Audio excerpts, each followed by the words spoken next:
Something inside your body already knows you skipped a meal, and it's not your stomach. While you're still telling yourself, I'm not even that hungry yet. An organ you almost never think about has already made a series of decisions that will shape the next 24 hours of your biology. Which organ is it? Stay with this one, because the answer breaks pretty much everything you assumed hunger actually means. The common picture most people carry around goes something like this. You eat, your body digests everything, and then it just sits there quietly until hunger shows up again to remind you it's time for another meal. It's a comforting picture, mostly because it's simple, and it happens to be wrong in a way that turns out to be far more interesting than most people expect. Your body doesn't wait for anything at all. The instant blood glucose starts sliding down from its after-meal peak. An entire chain of biochemical decisions begins inside an organ most people never think about, and it's already running long before your stomach makes a single sound. Researchers who study metabolism have known for decades that the real story of a missed meal doesn't start with hunger. It starts with chemistry. Several layers below anything you can consciously feel. Inside an organ that spends every hour of every day quietly managing your blood sugar, whether you're paying attention to it or not. Most people go their entire lives without knowing. This organ even has this job, let alone that it kicks that job into gear within minutes of your last bite disappearing. By the time this video wraps up, you'll know exactly which organ reacts first, how fast it moves, and why the human body was built this way instead of putting the stomach in charge of noticing when food runs out. The order in which your organs respond to a missed meal is not random, and once you see that order laid out clearly, you'll probably never think about hunger the same way again. Ask most people which organ notices a missed meal first, and nearly all of them will point straight at their stomach without a second thought. It's a fair guess on the surface. It's the one making all the noise, after all, and noise tends to get treated as evidence. That sound has an actual medical name, borborygmi. It comes from muscular contractions called the migrating motor complex, a cleaning wave that sweeps through the empty stomach and intestines roughly every 90 to 120 minutes, whether you've eaten recently or not. It isn't a hunger alarm going off. It functions more like a housekeeping mechanism, clearing out leftover debris between meals, and it can go off just as easily 20 minutes after a big lunch as it can after 18 hours without food. The timing has almost nothing to do with how urgently your body actually needs fuel. The hormone most people blame for hunger pangs, ghrelin, does genuinely come from the stomach. Researchers Kojima and colleagues identified it back in 1999 as a hormone that rises before meals and falls after eating. But ghrelin's rise tends to be gradual and surprisingly predictable, shaped as much by learned meal timing and habit as by your actual energy status in that moment. It behaves less like an emergency signal and more like a psychological nudge running on a schedule your brain built for itself over years of routine. Meanwhile, something far more urgent has already been unfolding several layers deeper in your body, inside an organ that never waits for a schedule at all. Before we get any further into this, here's something worth pausing on. If you had to guess right now, without any of the science you're about to hear, which organ do you think reacts first when a meal gets skipped? Not the one that talks the loudest. The one that quietly starts working the moment food stops coming in. Drop your guess in the comments before you keep watching. Brain, muscles, pancreas, kidneys, whatever comes to mind. Write it down first, then see how close you actually were once the answer gets revealed later in this video. That organ is your liver, and it starts reacting within minutes of your last meal being absorbed, not hours, and certainly not whenever hunger finally decides to announce itself. The trigger isn't hunger at all. It's a shift in the ratio between two hormones, insulin and glucagon, moving in opposite directions like two ends of a seesaw.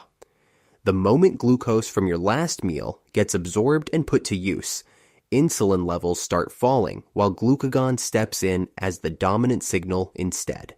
According to a 2014 review by physiologist Liangyu Rui, published in Comprehensive Physiology, this insulin to glucagon shift functions as the primary switch telling the liver to stop storing energy and start releasing it back into circulation. And that switch flips long before anyone would honestly describe themselves as hungry. What makes the liver's response genuinely remarkable is its precision. It doesn't just dump glucose into the bloodstream in some crude reactive way. It reads the falling insulin to glucagon ratio the way a thermostat reads room temperature, continuously adjusting its output to keep blood glucose sitting inside an extremely narrow, tightly guarded range. No conscious signal is involved anywhere in that process. You could be asleep, distracted, sitting through a boring meeting, and this entire recalibration would already be running quietly in the background, completely without your knowledge. So while your stomach stays silent and your brain hasn't registered anything unusual yet, your liver has already made a decision. It's time to stop being a warehouse and start being a factory. What that factory produces next, and how quickly it ramps up production, is where this story only gets more interesting. Your liver isn't just reacting to a shift in hormones. It's also racing against something closer to a ticking clock, because the glycogen it has stored away for emergencies isn't infinite, and it was never designed to last very long once the tap of incoming food shuts off. Think of it less like a bank vault and more like a well-stocked pantry in a house that just lost its grocery delivery. Impressive at first glance, but visibly shrinking with every passing hour once nothing new comes in. A well-fed liver holds somewhere around 100 to 120 grams of glucose locked away as glycogen, tightly packed sugar molecules stored inside liver cells, like coils of rope in a sailor's locker. That might sound like plenty, until you realize total glucose demand across the whole body sits close to 160 grams over 24 hours, meaning the liver's entire reserve doesn't even cover a full day's need on its own. Do the arithmetic and the picture becomes obvious almost instantly.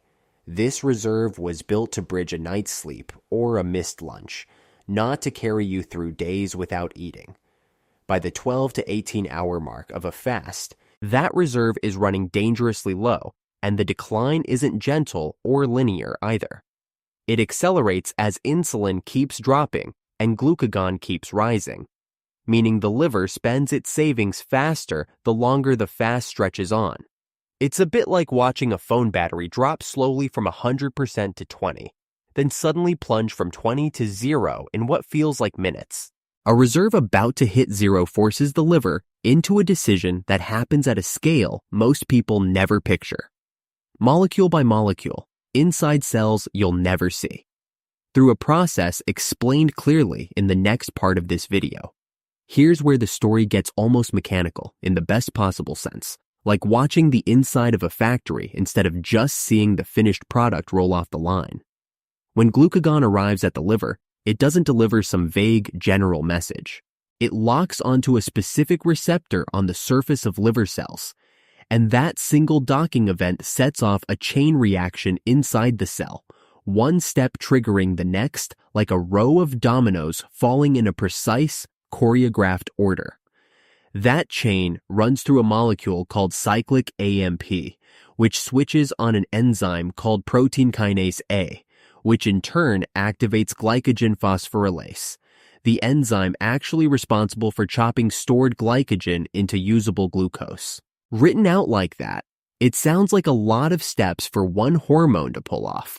In practice, the entire cascade unfolds in minutes, not hours, which is part of why the liver can respond to a hormonal nudge faster than you could ever consciously notice a physical symptom of hunger. Researchers Ramnanan and colleagues captured just how fast this switch operates in a 2011 review published in Diabetes, Obesity, and Metabolism, using data collected from fasted dogs, an animal model finding, not a direct measurement in humans, but a striking one regardless. In that model, glycogen breakdown inside the liver peaked around 15 minutes after glucagon levels rose. then eased back toward baseline within roughly 3 hours. No thought was required anywhere in that sequence. No decision got routed through anything resembling awareness. It's closer to a mechanical trigger than a decision. A lock finding its key, with nothing in between that could be called a choice. As glycogen reserves shrink toward empty, the liver doesn't slow down or panic. It switches strategies completely, moving from a withdrawal-only approach to something closer to manufacturing brand new fuel out of raw materials that were never sugar to begin with. That second process is called gluconeogenesis, and it means almost exactly what it sounds like. Building new glucose molecules from scratch, using lactate, glycerol released from fat tissue, and certain amino acids pulled from protein. Research on fasting physiology has documented this handoff in detail. Gluconeogenesis supplies roughly 54% of the glucose your body produces after 14 hours without food, climbs to about 64% by the 22-hour mark, and reaches around 84% once you cross 42 hours. Physiologist George Cahill's 2006 review in the Annual Review of Nutrition, drawing on decades of human starvation studies, describes this same gradual handoff from glycogen to raw material glucose production. What makes this genuinely fascinating is where the raw materials actually come from. The liver isn't producing glucose out of thin air. It's pulling resources from elsewhere in the body, breaking down small amounts of muscle protein, drawing glycerol released from fat cells, and recycling lactate produced by tissues working somewhere else entirely. Picture a construction crew quietly redirecting materials from other job sites to keep one critical building from running out of supplies. Lumber from one site, cement from another, all rerouted without anyone at headquarters signing off on it. Once the liver's operation is fully running, everything else in the body starts falling into line. And the order in which that happens is anything but random. There's a hierarchy here, and understanding it explains a lot about why some systems hold up fine during a missed meal while others complain loudly. Your brain sits first in that hierarchy, and for good reason. In the earlier hours of fasting, before ketone bodies become a significant fuel source, your brain depends almost entirely on circulating glucose to keep functioning normally. Researchers Owen and colleagues documented this dependency directly in a 1967 study published in the Journal of Clinical Investigation, measuring how human brain tissue draws on glucose supply during fasting. In effect, a large share of the liver's early glucose output functions as a dedicated brain support operation, prioritized above almost anything else competing for that same fuel. Muscle tissue takes a different route entirely. Instead of competing with the brain for the same limited glucose supply, skeletal muscle gradually shifts toward burning fatty acids instead, freeing up glucose for the organs that genuinely depend on it. This isn't some act of muscular self-sacrifice. It's a hormonally coordinated handoff, one more link in the same chain that started inside the liver hours earlier. Line it all up, and the sequence looks like this. Liver first, within minutes to hours. Brain's fuel supply protected almost immediately afterward as a direct consequence. Muscle adjusting its own fuel source shortly after, to avoid pulling from a supply it doesn't strictly need. The stomach, the organ everyone assumed would top this list, doesn't even show up until much later. And by then, the real story has already been written somewhere else entirely. There's a reason the liver's response has to be measured in minutes instead of hours, and it has everything to do with what happens upstairs, inside your skull, if that response ever falls behind schedule. Your brain runs almost entirely on glucose, and unlike muscle or fat tissue, it has essentially no meaningful fuel reserve of its own, sitting around waiting to be used. It depends, moment to moment, on whatever the bloodstream happens to be delivering. Physician researcher Philip Cryer spent much of his career studying exactly what happens when that delivery falls short. In a 2007 paper published in the Journal of Clinical Investigation, Cryer described how falling blood glucose triggers a very specific, layered sequence of defenses in the body. Insulin secretion drops first, then glucagon and adrenaline rise to compensate, and only after those defenses are already engaged do symptoms and, eventually, measurable cognitive impairment begin to show up. In other words, your body built an entire early warning system designed to act before you ever consciously notice anything is wrong. The liver's glucose release is the leading edge of that entire defense. Put simply, a slow liver would be a liability no different from a fire alarm that only goes off after the building is already half burned down. Evolution doesn't tend to preserve systems that lag behind emergencies. It preserves the ones that respond before the emergency becomes a crisis. That's precisely why this mechanism operates on a time scale of minutes rather than hours. Because for most of human history, going a day or more without food was routine, not rare. And a body that hesitated here simply didn't function well enough to pass that trait along. Every system this video has described so far assumes a healthy, fully functioning liver sitting at the center of the operation.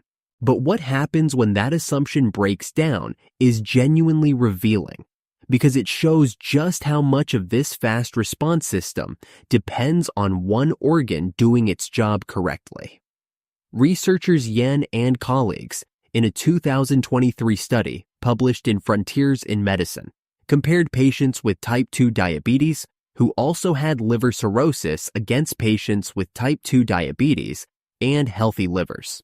The cirrhosis group faced a significantly higher risk of severe hypoglycemia, dangerously low blood sugar, than those without liver damage. The reason traces directly back to everything covered earlier in this video. A cirrhotic liver has a reduced capacity to store glycogen in the first place, and its response to rising glucagon is measurably blunted compared to healthy liver tissue. It's a bit like watching a factory that's lost half its machinery try to keep up with the same production schedule it used to handle easily. The orders keep coming in. The body still needs glucose on the same tight timeline it always has. But the equipment needed to fill those orders quickly enough simply isn't there anymore. What makes this clinically important isn't just the biology itself. It's a real demonstration that the fast, largely invisible process this video has been describing isn't some minor background detail. It's load-bearing, and when it's compromised, the consequences show up in ways doctors can measure directly in patients. So, back to the question this video opened with. Which organ actually notices first when a meal gets skipped? It's your liver, reacting within minutes through a hormone-driven switch, long before your stomach makes a sound, and long before ghrelin builds up enough to register as hunger in any meaningful way. What that means is that everything most people call hunger is really a second, slower layer sitting on top of a much older, much faster system that was already running underneath it. Your stomach's noise and your rising appetite are real, but they're closer to a notification arriving after the actual decision has already been made somewhere else. By the time you feel the first real pang of hunger, your liver has typically been managing your blood glucose for a good while already, quietly keeping the lights on while your conscious mind was busy with literally anything else. It's a strange thing to sit with, an organ you rarely think about, tucked under your ribs on the right side of your body, has been running one of the most consequential decisions your biology makes on a daily basis, and it never once asked for your attention to do it. If this changed how you think about hunger, hit like so more people come across it, and subscribe if you want more videos that dig into what's actually happening inside your body while you go about your day. Share it with someone who's convinced their stomach is the smartest organ in the room. They might be surprised.